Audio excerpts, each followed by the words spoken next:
재번역 사도신경으로 신앙 고백하겠습니다. 저는 전능하신 아버지 하나님 천지의 창조주를 믿습니다. 저는 그분의 유일하신 아들 우리 주 예수 그리스도를 믿습니다. 그분은 성령으로 잉태되어 동정녀 마리아에게서 나시고 본디오 빌라도에게 고난을 받아 십자가에 못 박혀 죽으시고 장사된 지 사흘 만에 죽은 자 가운데서 다시 살아나셨으며 하늘에 오르시어 전능하신 아버지 하나님 우편에 앉아 계시다가 거기로부터 살아있는 자와 죽은 자를 심판하러 오십니다. 저는 성령을 믿으며 거룩한 공교회와 성도의 교제와 죄를 용서받는 것과 몸의 부활과 영생을 믿습니다. 아멘. 거룩하신 아버지 하나님 감사합니다. 간밤에도 편히 쉬게 해주시고 새벽에 기도하는 자리에 불러주시니 감사합니다. 이 시간 저희들 마음 중심으로 주님을 경외하게 하여 주시옵소서. 예수님 이름으로 기도드리옵나이다. 아멘. 찬송가 438장입니다.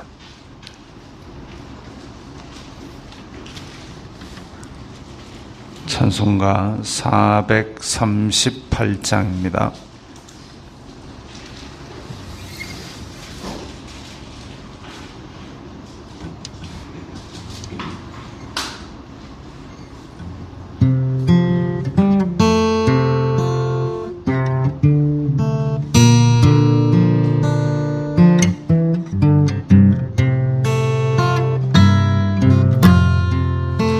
내 영혼이 은총 입어 중한 죄진 벗고 보니 슬픔 많은 이 세상도 천국으로 화도다. 할렐루야 찬양하세. 내 모든 죄 사함 받고 주 예수와 동행하니 그 어디나 하늘나라. 주의 얼굴 뵙기 전에 멀리 뵈던 하늘나라.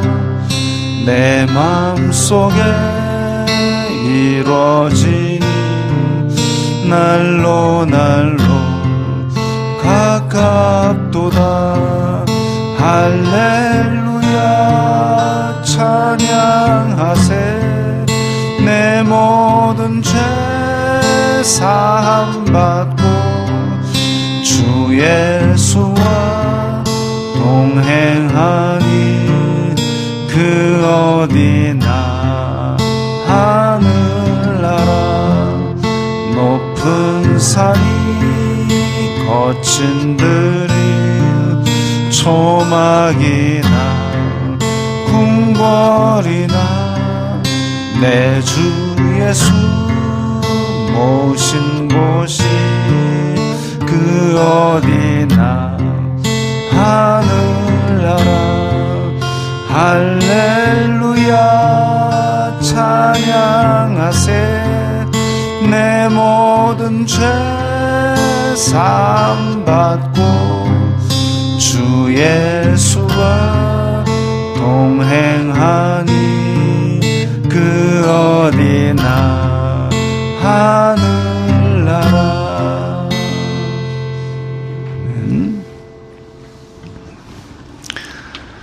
오늘 말씀은 사무엘하 17장 24절부터 29절까지의 말씀입니다.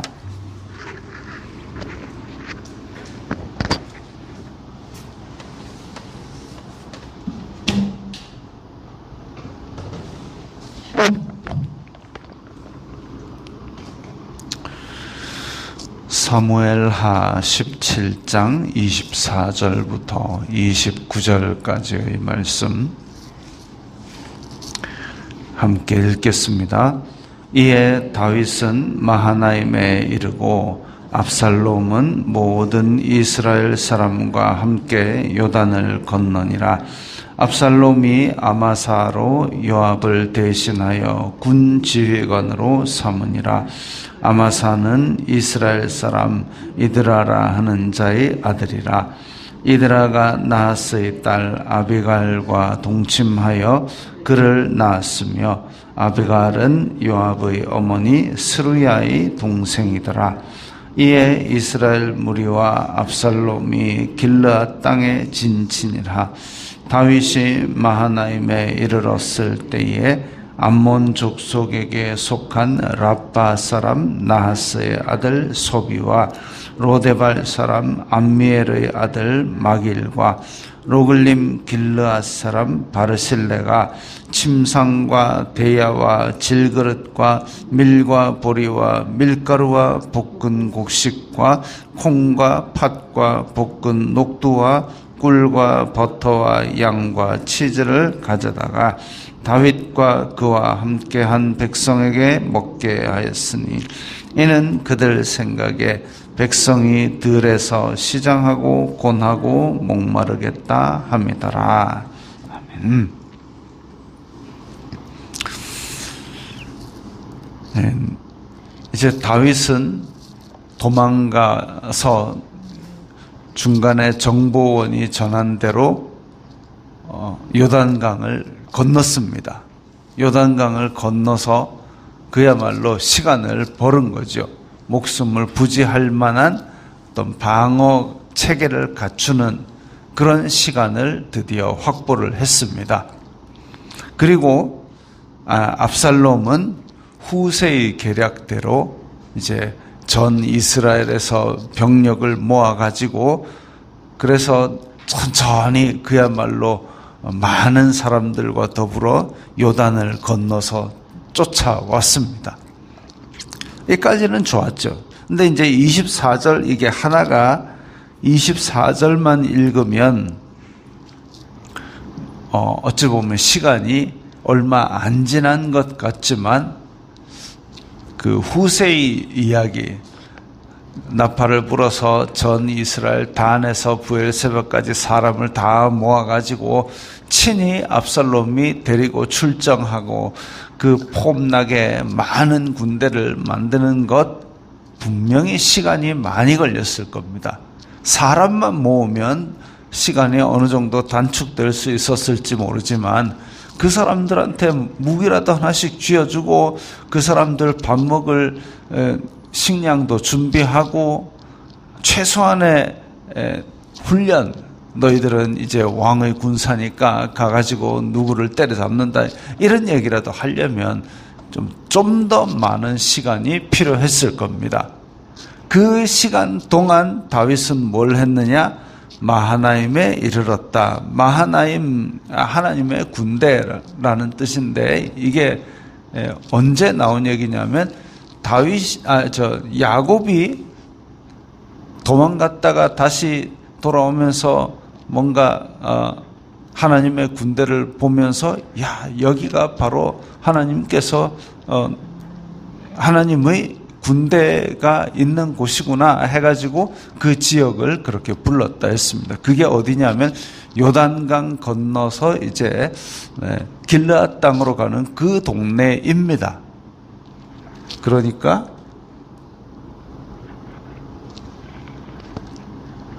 저 이제 가운데 있는 위성 지도에서 오른쪽으로 건너가서 가운데쯤 더 올라간 지역, 도망을 많이 갔죠. 도망을 많이 가고 그 다음에 다윗이 버틸 만한 어떤 성읍까지도 들어갔습니다. 꽁꽁 걸어 잠그면 3년은 버틸 수 있다 그랬습니다. 자, 그래서 다윗은 지금 시간도 확보하고 안전도 확보를 했고 압살롬은 자기를 망하게 하려고 하는 하나님께서 베푸신 후세의 계략대로 지금 많은 군대를 모아가지고 요단을 드디어 건너서 추격을 시작했습니다. 그리고 압살롬이 군대 장관을 세운 사람에 대해서 얘기가 나오는데, 이게 이제 제가 계보를 그려 보니까 이세, 스루야, 아비갈 다 이게 이제 친인척간이죠. 물론 이제 압살롬도 다윗의 아들이니까. 그리고 다윗의 군대 장관 요압 그 어머니는 스루야가 낳은 아들은 아비세, 요압, 아사헬, 그리고 스루야의 동생 아비갈의 아들은 아마사. 다 이제 그러니까 다윗의 그 조카 뻘 되는, 그리고 이 아비세, 요압, 아사헬, 아마사가 다 뛰어난 장군감입니다. 집안 안에서 아주 뛰어난 재능을 가진 사람들이 나라를 위해서 함께 힘을 모아서 열심히 했다 이런 게 아니라, 그걸 가지고 나라를 쪼개가지고 서로 치고받고 싸우고 죽이는 데 썼다. 참 서글픈 일이죠. 뛰어난 능력을 가진 사람들이 서로 다투어 가지고 나라를 위해서 일하기보다는 서로 죽이고 싸우는 것 참 안타까운 일입니다. 근데 이게 고대 이스라엘에서만 있은 일이 아니라 지금도 지구 곳곳에서 온 세상에서 벌어지는 정치라는 일이 그런 것으로 보입니다. 참 안타까운 일이죠. 서로 팔을 나누어 가지고 자기가 정권 더 가져보겠다고 그렇게 흠잡고 싸우고 있습니다. 정작 일반 백성들은 그런 것 관계없이, 누가 정권을 잡든지 관계없이 물건 하나 팔아야지 내 먹을 게 생기는 그런 삶을 살아가고 있는데, 그 나라를 지도하고 다스린다는 사람들이 서로 그렇게 아귀다툼을 벌이고 있으니 참 안타까운 일이죠. 자, 이스라엘 무리와 압살롬이 길르앗 땅에 진을 치고 다윗은 마하나임에 이르렀는데에 다윗을 돕는 손길들이 나타납니다. 암몬 족속에게 속한 랍바 사람 나하스의 아들 소비. 근데 랍바 사람 나하스 위에 25절에 나오는 나하스의 딸 아비갈, 이 나하스와 암몬 사람 나하스 다른 사람입니다. 밑에 있는 이 암몬 족속에 속한 랍바 사람 나하스는 암몬 왕, 우리 앞에서 나왔던 암몬 왕, 원래 나하스가 죽었을 때에 그 아들 한운이 왕이 되었고, 그래서 나하스가 죽었을 때에 다윗이 신하들을 보내서 조문을 했는데, 그 조문한 신하들을 옷을 잘라가지고 또 수염도 잘라버리고 아주 치욕을 주어가지고 쫓아내버린 그 사람이 나하스의 아들 한운인데, 그런데 그와는 다른 아들 소비가 나타납니다. 그래서 한운과는 달리 다윗에게 도움을 준 거죠. 왜? 다윗이 선대 나하스와 그리고 암몬에게 베푼 그런 유대 관계, 그걸 유지하고 싶은 사람이죠. 그러니까 암몬 입장에서는 지난번에 그렇게 치욕을 줘가지고 서로 관계가 아주 악화가 된 것을 어찌 보면 다윗이 지금 굉장히 힘들 때에 도와줌으로써 다시 회복하고자 하는 그런 마음이 있을 겁니다. 그러면 극진하게 대접했겠지요. 그 다음 로데발 사람 암미엘의 아들 마길, 이 사람에 대해서는 자세히 나오지 않습니다. 그리고 앞에 보면 이제 이 마길은 요나단의 아들 무비보셋이 이제 도망을 가죠. 왜냐하면 이제 사울 왕이 죽고 죽고 다윗이 등극을 하게 되면 이제 모두 다 이전 왕들의 가족들은 다 이제 목숨이 위태로울 수도 있다 이래가지고 도망을 갈 때에 요나단의 아들 무비보셋을 돌보아 준 사람이 암미엘의 아들 마길 이렇게만 나옵니다. 더 이상 자세한 내용은 나오지 않고, 그리고 로글림 길르앗 사람 바르실레, 길르앗 사람 바르실레는 부자입니다. 나이가 많은 부자, 그 길르앗 지역에서의 부자입니다. 어찌 보면 길르앗 지역, 길르앗과 그 위에 있는 바산 골란 고원, 그 비옥한 땅들, 그 가운데서 그냥 안정적으로 부를 형성했는데, 그것을 이 바르실레는 다윗이 주변에서 평화롭게 다스려서 내가 이렇게 부를 이루었다, 그걸 감사하기 위해서 왔던 것으로 보입니다. 그래서 지금 이 사람들이 다 다윗에게 은혜를 입고 다윗과의 관계를 잘 유지하고 싶은 마음으로 온 거죠. 다윗은 지금 아들에게 반란을 당해가지고 쫓겨왔는데도 불구하고 그 다윗에게 감사하는 마음으로 지금 선대하고 있습니다. 어찌 보면 이 아들이 반역을 이렇게 하고 도망 나왔으니까 얘는 이제 별 볼 일 없고 끝장났구나라고 무시할 수도 있지만 사람이 그러면 안 되죠. 그래서 지금 이 다윗이 가장 힘든, 그야말로 이대로 멸망당할 수밖에 없었을지라도 내가 다윗에게 입은 은혜, 그리고 그로 말미암아 내가 이 다윗과의 관계를 오히려 압살롬보다 잘 유지하고자 하는 마음으로 찾아와서 굉장히 큰 도움을 줍니다. 어찌 보면 백성들의 마음을 훔친 압살롬은 이런 것들을 받을 수 없는 그런 사람이었다면, 다윗은 지금 아무런 권력도 없고 그야말로 쫓기는 신세가 되었는데도 불구하고 앞에서부터 여러 사람들이 차근차근 도와나갑니다. 그동안 다윗이 어떻게 살았는가를 보여주는 대목이라고 볼 수 있겠죠.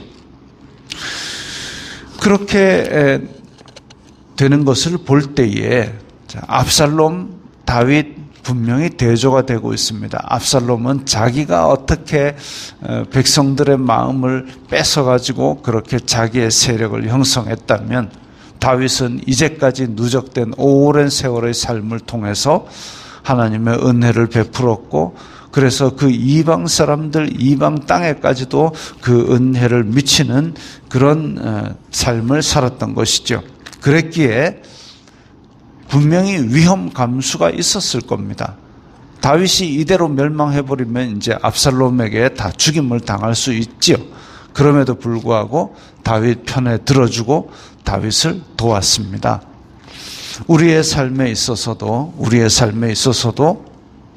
그렇게 은혜를 잊지 않고 하나님께도 감사하지만 또한 이렇게 선한 영향력을 서로 주고받고 선한 감사와 그리고 선한 보은, 은혜를 갚는 일들도 우리 삶에서 서로 많을 때에 우리의 삶이 더 풍성하고 보람있고 알찬 삶, 그야말로 사람다운 삶이 될 것입니다. 또한 우리도 다윗 왕처럼 우리의 삶에 굴곡이 있을지라도 항상 선대한다면 그로 말미암아 이런 하나님의 은혜를 나눈 사람들이 곳곳에 있게 될 것입니다. 그래서 이런 선한 영향력들을 서로 주고받는 것이 어찌 보면 우리의 일상적인 삶을 통해서 하나님께 영광을 돌리는 삶입니다. 우리가 가난하든 부하든, 우리가 삶의 높은 곳에 있든 낮은 곳에 있든 우리의 일상을 통해서 하나님께 영광을 돌리는 것, 그런 하루를 보내시기 바랍니다. 기도하겠습니다. 거룩하신 아버지 하나님, 감사합니다. 다윗은 아무것도 없이 지금 비참하게 도망을 나왔지만 선대했던 많은 사람들이 한 명 한 명 나타나서 감사하며 도와주었던 것을 봅니다. 저희들 또한 이런 선한 영향력으로 우리의 일상을 통하여 하나님께 영광을 돌리게 하옵소서. 예수님 이름으로 기도드리옵나이다. 아멘.